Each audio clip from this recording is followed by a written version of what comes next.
Ayan guys, nandito naman tayo. Pupunta ko sa daan.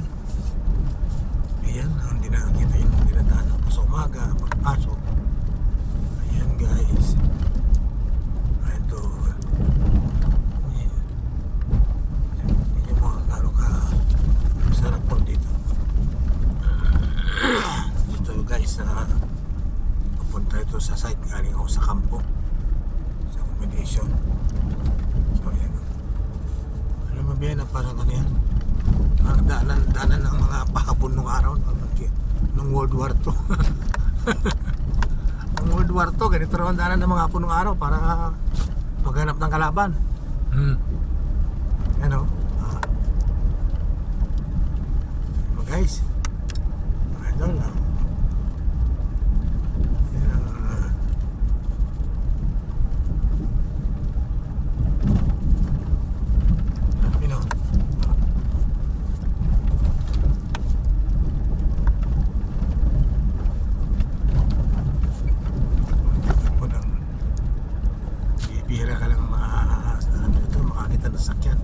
Pagka ikaw ay nasirahan dito, lalo sa gabi, eh magdasal ka na dahil hindi ka na makakauwi. At saka isa pa,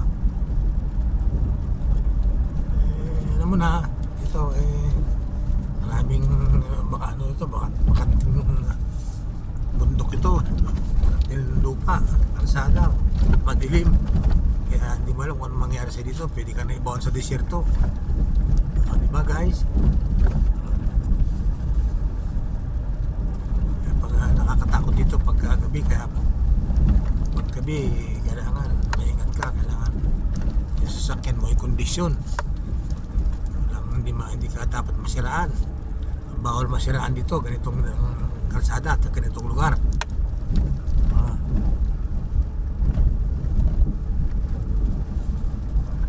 Alam niyo ba guys na may ano, kasi si Mrs. taga Mindoro, ang aking mangyan, mahal kong mangyan, taga Mindoro yun. Meron silang lugar doon na tawagin doon sa parting Ruhasi, yung parting Mindoro, yung Kaligtasan na tawag ng kalsada. Kaya wala ring libid na lugar, wala ring bahay, madilim, wala lahat. Ang daming na hold up doon, ang daming hinaharang doon, binabato. Kasi walang mga bahayan eh. Niyugan, Kogon, basta yung kalsada talaga walang ano sa kalsada, walang bahay. Siguro mga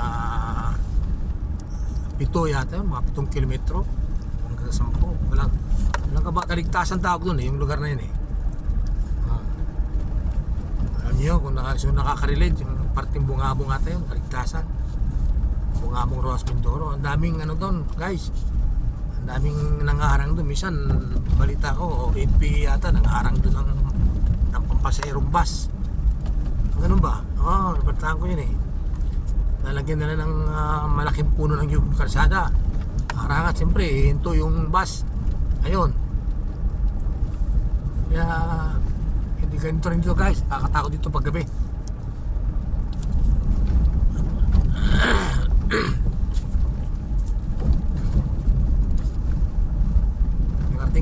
Narating ko na yung ano, yung lugar na Kaligtasan eh.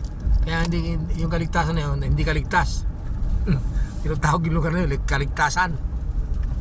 Ano Kaligtasan eh, lugar eh, dapat ligtas ka. Ay hindi, papahama ka doon pag umuwi, lalo sa gabi. Daming naharang doon. Yung ko ngayon, noon yun eh, ngayon parang hindi ko lang alam guys kung okay na. Parang may gwardiya yata sa gabi doon eh. Meron na yatang tanod ba o pulis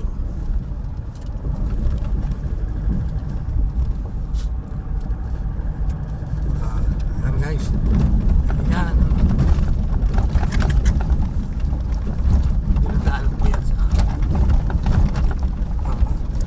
so yun. Okay guys, i-update ko na lang mamaya ulit pag nakarating na ako sa opisina. Papasok na ako guys. Alam niyo naman ako, alam niyo naman si Batman, pang araw pang gabi. Tawag sa akin na aking asawa, si Batman daw. Sabi ko nga, unang tawag niya sa akin noon, nung unang-una, Superman, tinawag niya akong Batman. Tawag ng aking asawa kasi nga, lipad ako ng lipad eh. Takbo ng takbo sa sakyan, kung saan sa nakarating. Kaya, yan ang tawag niya po sa akin. Kaya, nasanay siya tawagin akong Batman. Okay guys, dito na ako sa Espalto. I-update ko na lang kayo mamaya. Mag-ingat kayo lahat yan guys. Maraming salamat, bye bye. God bless, good luck. Update ko na lang kayo mamaya ulit. Sige, bye bye na.